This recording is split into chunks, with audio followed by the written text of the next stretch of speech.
got the quarters and see how super cool it is. Hi, I'm Darin Leonardson, and I'm so excited today to share with you my knowledge about selecting seeds and seedlings for your particular region. I used to live in Seattle. Cold season vegetables there does great. Now I live in Texas and it's hot, and so I'm going through an educational process there to learn about what works well, and I can't wait to share with you my ideas on how to grow your own herbs and your own vegetables at your own house. So in selecting your seeds and your seedlings, you can get them anywhere, grocery stores, home and garden shops. One of the first things I always do is I go up and I select seeds that are organic. I mean, the organic craze is everywhere. Why wouldn't you want to start with a plant that is organic based so that you have confidence that it's going to produce something that's great tasting and good for your family? So after you select that, and you're confident in that, like this brand is Botanical Interests, and they're USDA organic. You do want to look for the USDA so that you know that it's a certified organic product. So after you find that, then the next thing that I always do is I look for vegetables and herbs that are full of color. I mean, just like when you build a plate, you want to put as much color as you can on that plate, because as a chef, you know, there's a lot of nutrition in colorful foods. So that's the same when you grow your vegetables. You want to make sure that you have that color. But at the same time, when you're growing vegetables and you have gardens outside, you know, why not make it beautiful? You know, you don't want just a bunch of green stuff out there. You want to throw in some beautiful flowers and wonderful looking vegetables and fruits so that it looks just vibrant and fresh, and it makes you happy when you go out to the garden and you see that. So think about that. So like in front of me, I've got just all sorts of different colors here, and I've got eggplant, watermelons, peppers, gourmet beet blends with yellow beets and candy cane beets with striped whites. They're just wonderful and simple to grow, and even pumpkins, because it's the season here. We're coming in late summer. And the next thing that I do is there's really two versions of it. There's the warm season and the cold season. So it usually will just say it right on the pack there. So this says warm season, 80 days of full sun. So this is a watermelon, and watermelons obviously take a long time to grow and produce a fruit. Now, I would never attempt to grow watermelon in Seattle. It just never would take form. One time I did grow it, and I think I produced a watermelon that was that big, and I was happy about it, but it just didn't come to. But I've seen people grow watermelons in Texas that are just out of this world. So going to your local home and garden store and talking with people, like just asking them, hey, what grows well here? Because you can look up stuff on the internet, but it goes down to the community level. It's all different where you're at. So just talk to people and understand, you know, what's going to grow well. Now, I can tell you the one thing, growing from an earth box, which is what we're going to show you later, is so much easier than growing in a pot or out in the soil, because Texas soil is actually it's very hard. It's hard clay, whereas in Seattle it's very rich and dark, and there's a lot of organic material there. So you really need to grow in a box or some type of unit, and I just totally recommend an earth box. It's so easy to do. So when I select my seeds, so like in front of me here, I also pick unique things. I don't just pick your standard stuff, because, you know, the standard stuff you can just buy in the grocery store, and some things you can buy very inexpensive. But for example, I don't know if you've ever seen lemon cucumbers before, but I remember when a farmer actually brought them to one of my restaurants, and they look just like a lemon. And the amazing thing is they taste just like a cucumber, but they produce so much fruit on the vines. And that's the other thing that I look for when I pick out seeds is vegetables and fruits that are going to really mass produce and hang. And I love that about the lemon cucumber. And what I love also about it is no one's ever seen it. You don't see it in the grocery store. So why not grow some unique things that you can't get in the grocery store to really impress your family and friends when they come over? So you got to try lemon cucumbers. And then another one that I love too is, you know, why not throw flowers into the mix of your vegetables and herbs? It adds color and beauty, but also know, most flowers, if you get the edible ones, are absolutely delicious. So here's an example of a nasturtium. And these hang down, and you can't eat the leaves, but you can eat the actual flowers, and they're very spicy, and they're just wonderful in salads and just taste so good too. So there's one that I'm gonna grow in it too. And then you'll notice that I have some seedlings here in front of me, and these are primarily herbs. And I wanted to talk to you about the difference between, like, why do you get some seedlings and some that are seeds? Well, I think the key thing first is, like, how fast do you want to garden?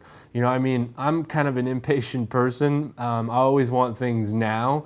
So, I mean, if you can buy your vegetables as starters, you know, great. I mean, you're going to get more productivity out of it. Things are going to grow faster. But you're also going to get variations because that seedling is going to be introduced to a new environment at home. So if you're in a seed format, it's the beginning of that seed in your own environment. So it's going to be stronger and maybe produce even more fruit. But going back to the seedling, here's fresh rosemary, for example, and it just smells out of this world. And you know, I love growing rosemary for, you know, I take I'll trim this part off right here and use this as a grill brush when I'm grilling meats outside, and dip that in some olive oil and garlic. And one, because it looks cool and it just adds such a fragrance to your meats. And then you can throw this in and create a little fire and adds fragrance to your meats too. But the reason why I don't grow this from a seed format is the germination period. It takes forever.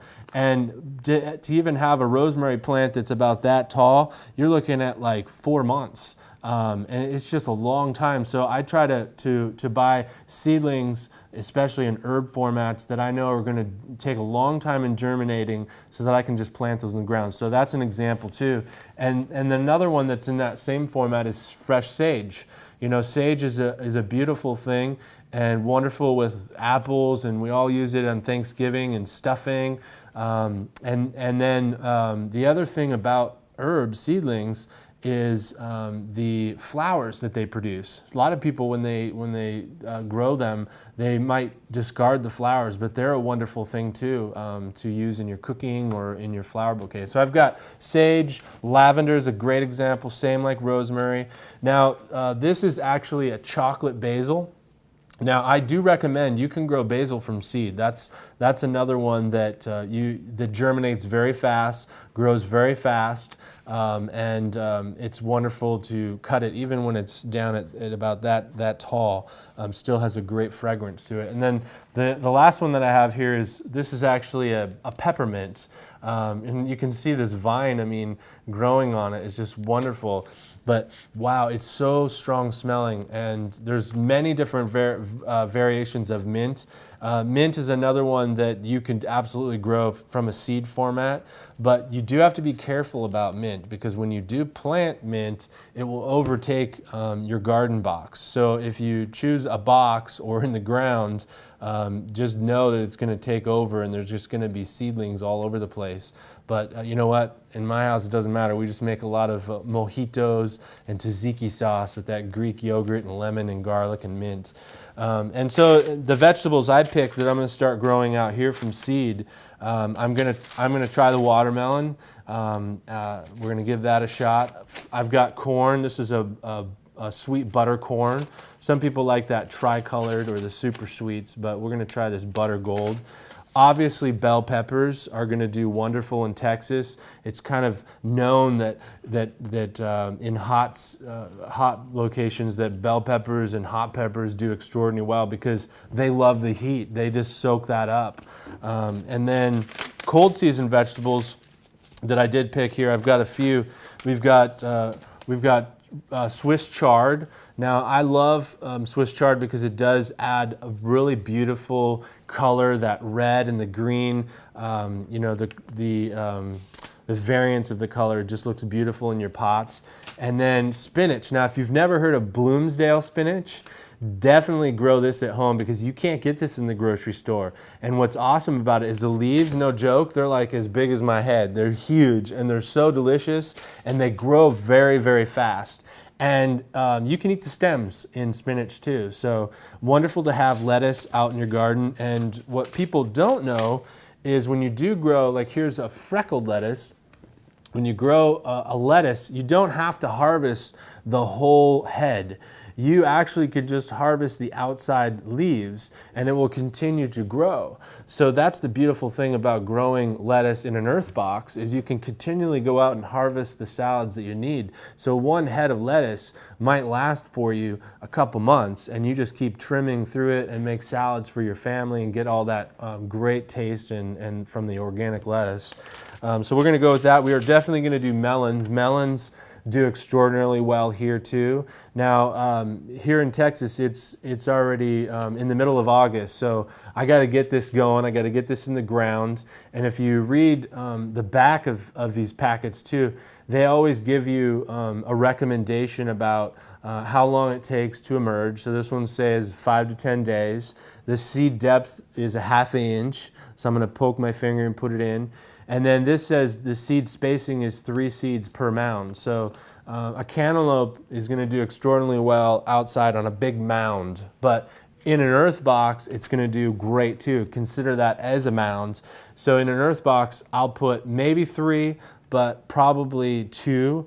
But I'm always going to start out with 3 seeds per little hole that I do, because you're not going to get all those seeds to germinate, and then we'll thin them out. So then it tells me here from that I should space this 2 to 3 feet apart, and then thinning, I should thin them when they're 3 inches tall, and you thin them to 1 to 2 plants. So you want to have one here and one here. You don't want them growing right next to each other.